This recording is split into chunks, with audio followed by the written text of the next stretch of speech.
தமிழகம் முழுவதும் இன்று கிராம சபை கூட்டம் நடைபெறவுள்ளது. சிங்காடு கிராமத்தில் நடக்கும் கூட்டத்தில் முதலமைச்சர் மு.க. ஸ்டாலின் பங்கேற்கிறார்.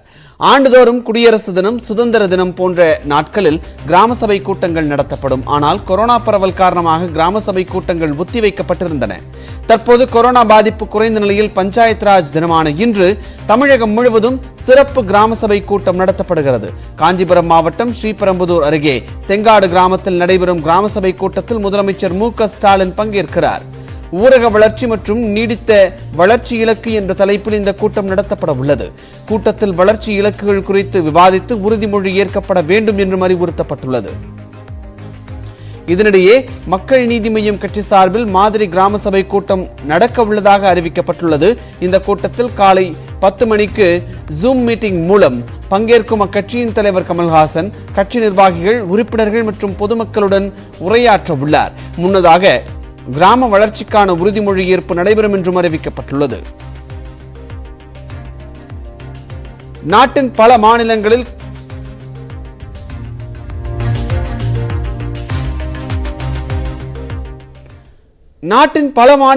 கொரோனா தொற்று அதிகரித்து வரும் நிலையில் அனைத்து மாநில முதலமைச்சர்களுடன் பிரதமர் நரேந்திர மோடி வரும் 27ஆம் தேதி ஆலோசனை நடத்த உள்ளார். காணொலி வாயிலாக நடைபெறவுள்ள இந்த ஆலோசனை கூட்டத்தில் மத்திய சுகாதாரத்துறை செயலாளர் ராஜேஷ் பூஷன் மற்றும் அதிகாரிகள் பங்கேற்பார்கள் என்று தெரிகிறது. கொரோனா பரவலை கட்டுப்படுத்துவது பற்றியும் மருத்துவ கட்டமைப்புகளை தயார் நிலையில் வைப்பது பற்றியும் பிரதமர் மோடி ஆலோசனை நடத்த உள்ளதாக கூறப்படுகிறது. பல மாநிலங்களில் கொரோனா பரவல் அதிகரித்திருக்கக்கூடிய நிலையில் நேற்று ஒரே நாளில் இந்தியாவில் 33 பேர் சிகிச்சை பலனின்றி உயிரிழந்தனர். கொரோனா தொற்றுடன் சிகிச்சை பெறுபவர்களின் எண்ணிக்கை 15,079ஆக உயர்ந்திருக்கிறது என்று மத்திய சுகாதாரத்துறை அமைச்சகம் தெரிவித்திருக்கிறது.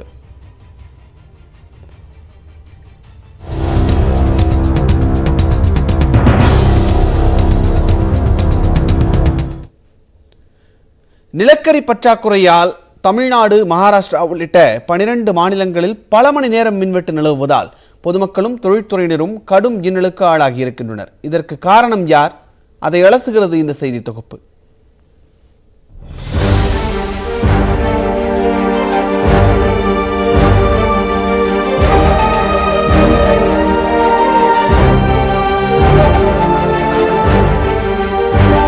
மனிதர்களின் அன்றாட வாழ்விற்கு அடிப்படை தேவையாக மாறிவிட்டது மின்சாரம்.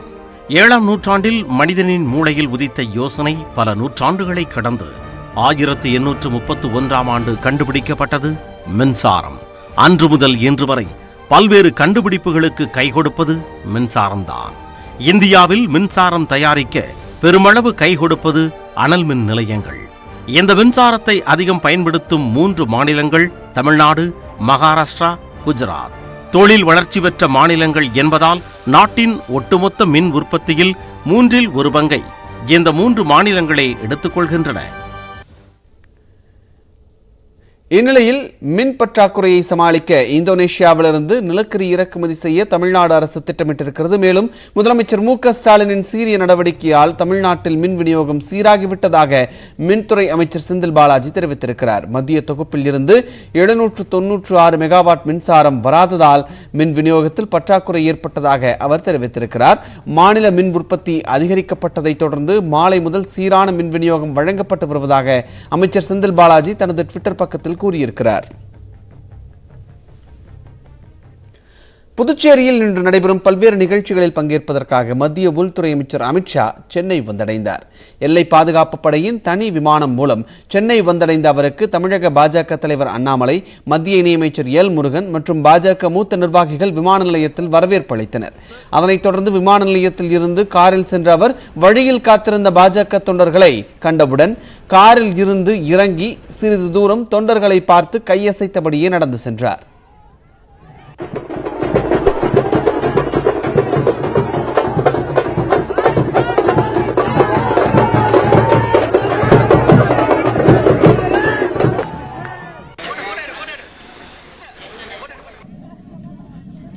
பின்னர் அங்கிருந்து புறப்பட்டு சாலை மார்க்கமாக திருவள்ளூர் மாவட்டம் ஆவடிக்கு செல்லும் வழியில் அண்ணா சிலை அருகே பாஜக தொண்டர்கள் அவருக்கு உற்சாக வரவேற்பு அளித்தனர். அப்போது காரில் இருந்து இறங்கி அவர்களை பார்த்து கையசைத்த அமித்ஷா தொடர்ந்து சிஆர்பிஎஃப் விருந்தினர் மாளிகைக்கு சென்றார். அங்கு ஓய்வெடுத்த அவரை ஆடிட்டர் குருமூர்த்தி உள்ளிட்டோர் சந்தித்து பேசினர். இன்றைய தினம் புதுச்சேரியில் நடைபெறும் ஸ்ரீ அரவிந்தரின் 150வது பிறந்தநாள் விழா உள்ளிட்ட பல்வேறு நிகழ்ச்சிகளில் பங்கேற்க அமித்ஷா இன்று காலை 9 மணிக்கு புறப்படுகிறார். தொடர்வது விரைவுச் செய்திகள். தொழில் நிறுவனங்கள் எதிர்பார்க்கக்கூடிய திறமைகளை கொண்ட மாணவர்களை பல்கலைக்கழகங்கள் உருவாக்க வேண்டும் என்று முதலமைச்சர் மு க ஸ்டாலின் கூறியுள்ளார். நான் முதல்வன் திட்டத்தின் கீழ் சிறந்த மாணவர்களுக்கு பாராட்டு கடிதம் மற்றும் பணியாணை வழங்கும் விழா சென்னை அண்ணா பல்கலைக்கழகத்தில் நடைபெற்றது. இந்த நிகழ்ச்சியில் உரையாற்றிய முதலமைச்சர் உயர்கல்வித்துறை மாணவர்களுக்கு அரசு பல்வேறு நலத்திட்ட உதவிகளை வழங்கி வருவதால் உயர்கல்வியில் மாணவர் சேர்க்கையில் தமிழ்நாடு முன்னிலையில் உள்ளதாக பெருமிதம் தெரிவித்தார். உயர்கல்வியில மாணவர் சேர்க்கை விகிதம் என்பது அகில இந்திய அளவில் 27.1 விழுக்காடாக இருக்கு. ஆனால் தமிழகம் 51.4 விழுக்காடு பெற்று சிறப்பான இடத்தில் இருக்கு. பொறியியல் பட்டதாரி மாணவர்களுக்கு திறன்மிகு பயிற்சி அளித்து ஒரு சிறந்த பொறியாளர்களை மேம்படுத்துவதே தொழில்துறையுடைய வெற்றி. மேலும் தற்போதைய சூழலில் உள்ள தொழில்நுட்ப வளர்ச்சிக்கேற்ப பொறியியல் பட்டதாரி மாணவர்களை உருவாக்குறது இன்றியமையாததாக அமைந்திருக்கிறது. தூத்துக்குடியில் நடைபெற்ற திமுக செயல் வீரர்கள் கூட்டத்தில் அமைச்சர் அனிதா ராதாகிருஷ்ணன் எம்ஜிஆர் பாடலை பாடி தொண்டர்களை உற்சாகப்படுத்தினார். தண்டுபத்து கிராமத்தில் அமைச்சர் அனிதா ராதாகிருஷ்ணன் தலைமையில் திமுக செயல் வீரர்கள் கூட்டம் மற்றும் ஸ்டாலின் பிறந்தநாள் கொண்டாட்ட விழா பிரம்மாண்டமாக நடைபெற்றது. இந்த விழாவில் பின்னணி பாடகி அனுராதா ஸ்ரீராமின் இன்னிசை கச்சேரி ஏற்பாடு செய்யப்பட்டிருந்தது. விழாவின் முடிவின் போது மேடையில் இருந்த அமைச்சர் அனிதா ராதாகிருஷ்ணன் வேட்டைக்காரன் படத்தில் வரும் எம்ஜிஆர் பாடலை பாடி அசத்தினார். முன்னதாக செயல் வீரர்கள் கூட்டத்தில் பங்கேற்ற திமுக எம்பி கனிமொழி 100 நிர்வாகிகளுக்கு 1 சவரன் தங்க மோதிரத்தை வழங்கி கௌரவித்தார்.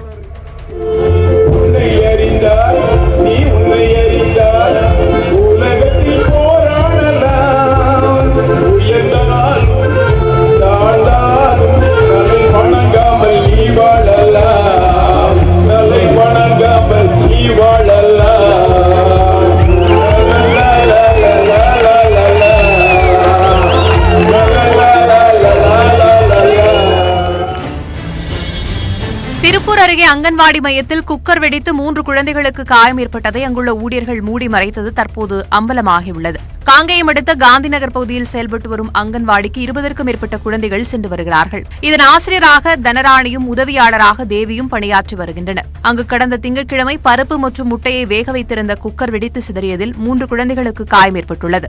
ஆனால் சிகிச்சைக்கான முழு செலவையும் தாங்களே ஏற்பதாக பெற்றோர்களிடம் கூறி ஊழியர்கள் இதை மூடி மறைக்க முயற்சித்ததாக குற்றம் சாட்டப்பட்டுள்ளது. கம்ப்ளைண்ட் பண்ணாதீங்க, எங்க மேல தெரியாம நடந்துருச்சு அப்படின்னு தான் சொல்றாங்க. தெரியாம நடந்து எங்க பிள்ளை கால் சரியாயிருமா, எங்க குழந்தை காலுக்கு ஏதோ ஆனது, ஏதோ குக்கர் வெடிச்சதோட போச்சு, சிலிண்டர் வெடிச்சு குழந்தைக்கு ஏதோ ஒன்றுனா என்ன ஆயிருக்குது. அவ்வளோ அஜாக்கிரதை பால்வாடியில் அப்படி நான் என்ன பிள்ளையில பார்க்குறாங்க. சென்னையை அடுத்த செம்பரம்பாக்கம் ஏரியிலிருந்து செல்லும் குடிநீர் குழாயில் உடைப்பு ஏற்பட்டதால் ஆயிரக்கணக்கான லிட்டர் குடிநீர் சாலையில் வெளியேறி வீணானது. சென்னை பெங்களூரு தேசிய நெடுஞ்சாலையில் சாலை விரிவாக்க பணிக்காக பள்ளம் தோண்டும் போது குடிநீர் குழாயில் உடைப்பு ஏற்பட்டது. ராட்சச குழாயில் உடைப்பு ஏற்பட்டதால் தண்ணீர் பல அடி உயரத்திற்கு மேலெழும்பி சாலையில் பாய்ந்தோடியது. கோடையில் தண்ணீருக்கு தட்டுப்பாடு ஏற்பட்டுள்ள நிலையில் பணியாளர்களின் அலட்சியத்தால் ஆயிரக்கணக்கான லிட்டர் தண்ணீர் வீணாவதாக பொதுமக்கள் புகார் தெரிவித்துள்ளனர்.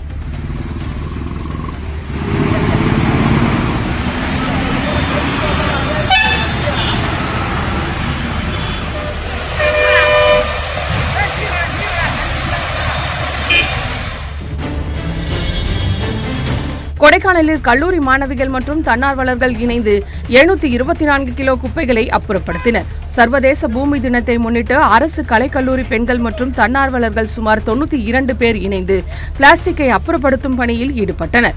1 மணி நேரத்தில் 724 கிலோ பிளாஸ்டிக் பைகள், தண்ணீர் பாட்டில்கள், மது பாட்டில்கள் உள்ளிட்டவற்றை அப்புறப்படுத்தினர். இதனிடையே பிளாஸ்டிக் பொருட்களை கொண்டு வடிவமைக்கப்பட்ட ஆடையை அணிந்த ஒருவர் சுற்றுலா பயணிகளிடம் பிளாஸ்டிக் குறித்த விழிப்புணர்வு பிரச்சாரத்தில் ஈடுபட்டார். மயிலாடுதுறை மாவட்டம் திருக்கடையூரில் உள்ள ஸ்ரீ அமிர்தகடேஸ்வரர் கோவிலில் முதலமைச்சர் மு க ஸ்டாலினின் மனைவி துர்கா ஸ்டாலின் சுவாமி தரிசனம் செய்தார். தர்மபுரம் ஆதீனத்திற்கு சொந்தமான இந்த ஆலயத்தில் கடந்த மாதம் 27ஆம் தேதி கும்பாபிஷேகம் நடைபெற்றது. அதனைத் தொடர்ந்து ஆயிரக்கணக்கான பக்தர்கள் தினந்தோறும் சுவாமி தரிசனம் செய்து வருகின்றனர். இந்த நிலையில் அமிர்தகடேஸ்வரர் கோவிலில் துர்கா ஸ்டாலின் சுவாமி தரிசனம் செய்தார். கோபூஜை, கஜபூஜை போன்றவற்றில் கலந்து கொண்ட அவர் கலவரான பிள்ளையார், காலசம்ஹாரமூர்த்தி, முருகன் சன்னதிகளுக்கு சென்று வழிபாடு நடத்தினார். கேரள மாநிலம் கோழிக்கோட்டில் தனியார் பேருந்துகள் ஒன்றுக்கு ஒன்று முந்தி சென்றபோது இருசக்கர வாகன ஓட்டி ஒருவர் நடுவில் சிக்கிய சிசிடிவி காட்சிகள் வெளியாகியுள்ளன. போட்டி போட்டு வேகமாக சென்ற தனியார் பேருந்து ஒன்றை மற்றொரு பேருந்து முந்திச் செல்ல முயன்றது. அப்போது எதிரே இருசக்கர வாகனத்தில் வந்தவர் என்ன செய்வது என்று தெரியாமல் சாலையின் நடுவே வாகனத்தை நிறுத்திவிட்டார். முந்திச் சென்ற பேருந்து இருசக்கர வாகனத்தின் மீது மோதாமல் விலகிச் சென்ற சிசிடிவி காட்சி வியப்பை ஏற்படுத்தியுள்ளது.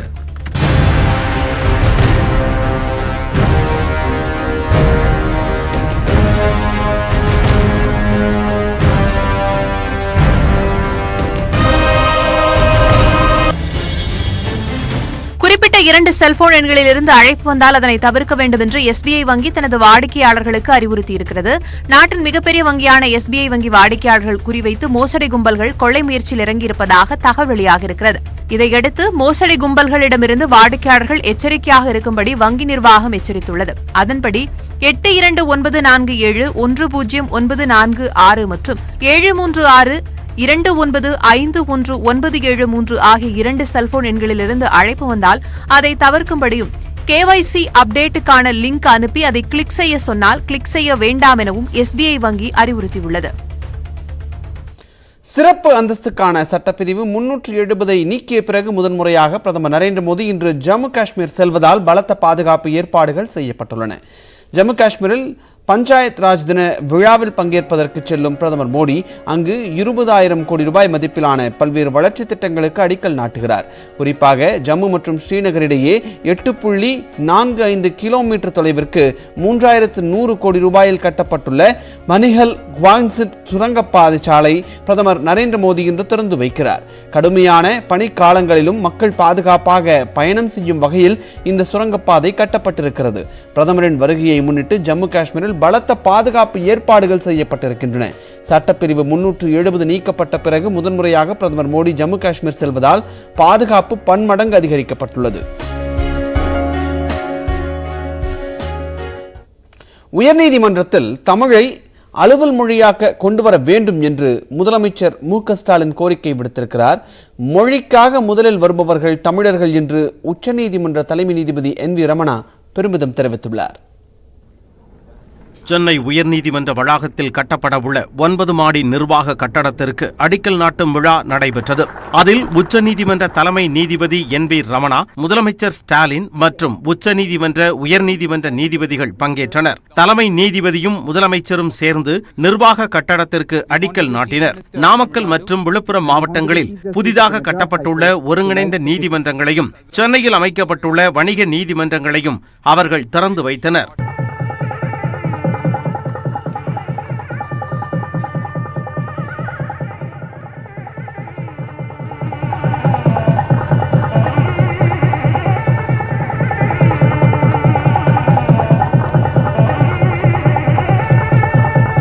தொடர்ந்து கொரோனாவால் உயிரிழந்த வழக்கறிஞர்களின் குடும்பத்தினருக்கு முதலமைச்சர் ஸ்டாலின் உதவிகளை வழங்கினார். Wife of the deceased advocate Thiru D. Sivachandran, திருமதி S. Bharathi, wife of Thiru P. Soundarapandian, and திருமதி மரகதம், wife of Thiru S. Thangasamy. பின்பு நிகழ்ச்சியில் பேசிய முதலமைச்சர் நீதிபதிகள் நியமனத்தில் சமூக நீதியை உறுதி செய்ய வேண்டும் என வலியுறுத்தினார். உயர்நீதிமன்றத்தில் தமிழை அலுவல் மொழியாக கொண்டு வர வேண்டும் என முதலமைச்சர் ஸ்டாலின் கோரிக்கை விடுத்தார். மேலும் உச்சநீதிமன்றத்தின் கிளையை தமிழ்நாட்டில் அமைக்க வேண்டும் என்றும் வலியுறுத்தினார்.